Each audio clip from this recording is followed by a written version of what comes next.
Here's the story of the bat bomb plan. It was a strange idea from World War II. People really thought about it. They spent money on it. It was a secret. The war was going on. It was a dark time. Pearl Harbor had just happened. America was angry. People wanted to find new ways to fight back. They looked for anything, any idea, big or small, got a listen. This is how a dentist got involved. His name was Lytle Adams. He was a regular guy. He lived in Pennsylvania, but he had a big idea. Adams was not a soldier. He was not a scientist. He was an inventor. He liked to think outside the box. One day he was on a trip. He was looking at Carlsbad Caverns. These are huge caves. They are full of bats. Millions of bats live there. Adams saw them flying out. He saw them flying in. He had a thought. What if bats could carry bombs? This was his idea. It seemed crazy. But Adams kept thinking. He knew bats were small. They could fly into tight spaces. They could roost in buildings, especially in places like Japan. Japanese cities had many wooden buildings. They were close together. Many had paper screens inside. These buildings could burn easily. So Adams wrote a letter. He wrote it to the White House. He sent it to President Roosevelt. This was in January 1942. The letter talked about his bat bomb plan. He called it Project X-Ray. He said bats could carry small bombs. These bombs would start fires. He said this could cause a lot of damage. He said it would be better than regular bombing. Bats could get into places bombs couldn't. President Roosevelt got the letter. He thought it was interesting. He didn't just throw it away. Roosevelt was open to new ideas. He was looking for anything that could help win the war. He forwarded Adams's letter. He sent it to the military. He wanted someone to look into it. He wanted to know if it was possible. This is where Dr. Donald Griffin came in. Griffin was a scientist. He studied bats. He was an expert on them. He worked at Harvard. The military asked him to check out Adams's idea. They wanted to know if bats could carry a payload. A payload is just a fancy word for something they carry. Could bats fly with a tiny bomb? Griffin started his research. He thought about bat behavior. He thought about their strength. He thought about how they fly. Griffin found out some things. Bats could carry weight. They could carry more than you might think, but it had to be small. Very small. And the bats needed to be a certain size. Not all bats would work. Mexican free-tailed bats were a good choice. They were common. They lived in huge colonies. They were strong. They could fly far. The early days were about proving the idea. It was about making sure it wasn't just a wild dream. Scientists had to figure out a lot. How would the bombs attach to the bats? What kind of bomb? How small could it be? How would they keep the bats alive? These were big questions. The project was secret. Very few people knew about it. It was strange. It was new. And it had just begun. Now, the idea was out there. People were serious about it. They had to make it real. This meant getting scientists and engineers involved. They needed to figure out the details. The first big question was about the bats themselves. Which bats would work best? They decided on the Mexican free-tailed bat. These bats were perfect. They were small, but they were strong enough to carry a tiny load. They also lived in massive groups. Millions of them would roost together. This was important. The plan needed a lot of bats. You couldn't just have a few. You needed an army of them. These bats also liked to roost in dark, tight places, like attics or eaves of buildings. This was key for the bomb plan. Next, they had to think about the bomb itself. It couldn't be a big bomb. It had to be tiny. It had to be light. It had to be an incendiary device. This means it was designed to start fires. They worked with chemists. They developed a small capsule. It was filled with napalm. Napalm was a sticky, fiery jelly. It burned hot, and it burned for a long time. The capsule was important. It had to be safe. It couldn't explode right away. It had to have a time delay. So, they designed it.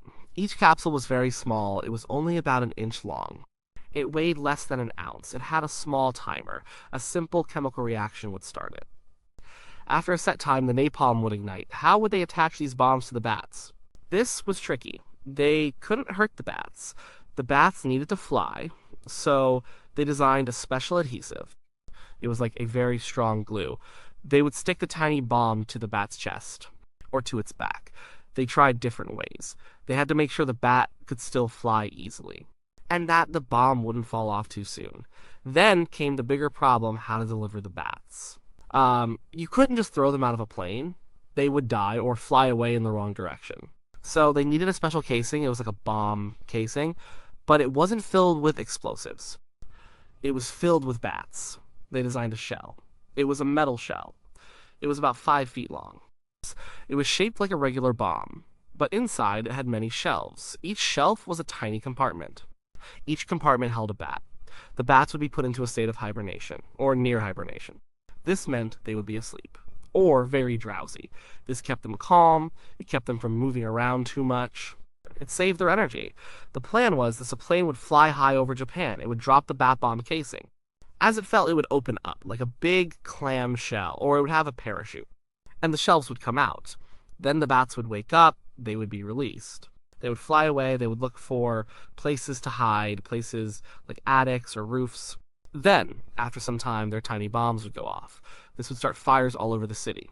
The early tests were rough, they learned a lot. They learned bats don't like being glued. They tried different glues, they tried different ways to hold the bats. They learned bats needed to be kept at a certain temperature. If it was too cold, they would die. If it was too warm, they would wake up too fast and fly away before they were supposed to. Scientists like Donald Griffin led these tests. They observed the bats closely. They studied their flight, they studied their behavior. It was all very strange work, but everyone was serious about it. They wanted to make this wild idea into a real weapon. A weapon that could help end the war. The project, called Project the 10th Ray, was serious now. They had figured out the basics, but making it work in the real world was harder. They needed to do many tests. They moved the project to a few different places. Each place offered something new. One main testing ground was in New Mexico, near Carlsbad Caverns. This was because millions of Mexican free-tailed bats lived there. They could easily catch bats for the tests. They also built special facilities. They built places to keep the bats. They built places to test the bombs. The first big trouble happened early on. It was during a test at an auxiliary army airfield in Utah. This was in May 1943. They had just loaded a bunch of bats. Each bat had a dummy bomb. These bombs didn't have napalm. They had a harmless chemical. The bats were supposed to be released. But something went wrong. Some of the live bats escaped. They got away from the testing area. They flew into a nearby airbase. They flew into a control tower. They got into some buildings. Then their tiny incendiary devices went off. It wasn't the real napalm, but it was enough. The control tower burned down. Then a general's car also caught fire. It was a big mess. And it was embarrassing. This was a major setback. It showed how unpredictable bats could be. And it showed the danger of having live animals with bombs attached. It also showed that the time delay on the bombs was working. Just not in the way they wanted. They also faced problems with the bats themselves. A lot of bats died. They died during capture, they died during transport, they died from the cold. They died from stress. Keeping millions of bats alive was a huge challenge. They needed a very gentle way to handle them. They needed special food, special housing. It was like a bat hospital, but on a very large scale. The incendiary devices also caused trouble. They had to be perfect. They couldn't go off too early. They couldn't fail to go off. They had to be small and light and reliable. Getting all these things right was hard. It took many tries, many failures. The project kept getting moved. First, it was under the Air Force. Then it went to the Navy. Then it went to the Marine Corps. This happened for a few reasons. Maybe the Air Force lost some faith after the control tower fire. Maybe other branches thought they could do better. Or maybe each branch had a different idea of how it could be used. The Marine Corps seemed to take it most seriously for a while. They saw its potential for attacking fortified islands. All this moving around cost money. A lot of money. The project was secret, so the public didn't know about the costs. But the military was spending hundreds of thousands of dollars. This was a lot of money back then. They were paying for scientists, for engineers, for facilities, for bats, for materials. It was a big investment for a very unusual weapon. Despite the problems, the people working on it kept going. Lytle Adams, the dentist, was still involved. He was very enthusiastic. He believed in his idea. The scientists like Dr. Griffin kept trying to solve the problems. They wanted to prove it could work. They were pushing hard. They knew the war was still happening. They wanted to do something that could help end it quickly. Even with all the problems, the team kept working. They made progress. They designed better bomb casings.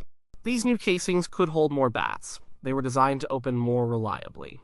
They also improved the incendiary devices. They made them more stable. They made them more dependable. The delay mechanism worked better. The target was still Japanese cities. The plan was to unleash millions of bats. Each bat would carry its tiny firebomb. The bats would fly into the wooden and paper homes. They would hide in the eaves, in the attics. Then, after the time delay, the bombs would ignite. This would cause widespread fires. Not just one big explosion, but thousands of small fires, all across the city. The scale of this plan was huge. They planned to produce millions of bats. They wanted to catch them from the wild, or even breed them. They talked about using 26 bat bombs. Each bomb would hold over 1,000 bats, so over 26,000 bats per attack wave. And they wanted multiple waves. It was a massive undertaking. The ultimate test was planned. This was going to be the big one. They built a fake Japanese village. It was a practice village. It had buildings made of wood and paper, just like real Japanese homes. They set it up on a military proving ground. This was in Utah. In December 1943, they conducted this big test. They released the bats. The bats had the real incendiary bombs. The results were mixed. Some bats flew away. Some flew as planned. They roosted in the fake village buildings. After the delay, the fires started. Many fires. It showed that the basic idea could work. It could cause a lot of damage. But there were still issues. Not all bats behaved as expected. Some didn't fly into buildings. Some died. It wasn't a perfect outcome. It wasn't a sure thing. The project still faced many hurdles. Then things changed very quickly. The war was still going on. But another secret project was gaining speed. This was the Manhattan Project. This was the project to build the atomic bomb. The atomic bomb was very different. It was a single, massive weapon. It could destroy an entire city in one blast. The Bat Bomb project started to seem small. It seemed slow. It was complex. It needed a lot of time and effort. It needed millions of bats. It needed perfect timing, and it still wasn't completely reliable. In early 1944, the Bat Bomb project was canceled. The head of the project at the time, Colonel William O'Sullivan, recommended stopping it. He felt it would take too long to perfect. He felt it cost too much. He felt its impact, while potentially great, was not guaranteed enough, especially compared to the promise of the atomic bomb. The atomic bomb was expected to end the war. The Bat Bomb was just another way to cause fires. The people involved were disappointed. They had worked hard. They believed in the idea. Lytle Adams, the dentist who started it all, was very upset. He thought they were giving up too soon, but the decision was made. All resources went to the atomic bomb. The Bat Bomb was put on a shelf. It was never used in battle. The Bat Bomb project, also known as Project the 10th Ray, ended quietly. It never saw battle, but its story lives on. It's a strange footnote in military history. It shows how far people will go during wartime. It shows the creative, sometimes wild, ideas that get serious consideration. What was its impact? Well, it didn't directly influence the outcome of World War II. It didn't win any battles. It didn't save any lives. But it was an example of biological warfare research. Even though it used incendiary devices, it relied on animals to deliver them. It raised questions. What are the ethics of using animals in this way? Are they combatants? Are they victims? These questions are still debated today. The Bat Bomb was just one of many unconventional weapons considered during the war. There were other strange ideas, like using specially trained pigeons or using explosive-carrying rats. The Bat Bomb stands out because it got so far. It received serious funding. It had high-level support for a time. It's a story of human ingenuity. Even in dark times, people come up with new ideas. Some ideas seem crazy, but they get tested, they get explored, and sometimes they almost become real. It shows how war pushes the boundaries of what's possible and what's ethical. What happened to the people involved? Lytle Adams, the dentist, went back to his life. He continued to invent things. He invented a system for dropping mail from planes without landing. He kept his inventive spirit. Dr. Donald Griffin, the bat expert, went on to have a very important career. He became famous for his research on echolocation in bats. This is how bats use sound to navigate. He was a pioneer in animal behavior science. His work changed how we understand bats. The story of the Bat Bomb stayed secret for a long time. Eventually, details came out. Historians found the old documents. They pieced together this strange tale. It became a curiosity, a reminder of the desperate times of war, and the desperate measures people considered. We can learn a few things from this story. We learn about the pressure of war, how it makes people look for any advantage. We learn about the scientific process, how ideas are tested, how they fail, how they sometimes succeed. We learn about the complexities of military planning, how projects compete for resources, how priorities change. The Bat Bomb Project was a unique chapter. It's a reminder that history is full of unexpected stories that are stranger than fiction. It shows that even in the most serious of times, people can come up with the wildest ideas. And sometimes those ideas get very close to becoming reality. It was a plan that was bold. It was imaginative. It was almost. But in the end, it was not.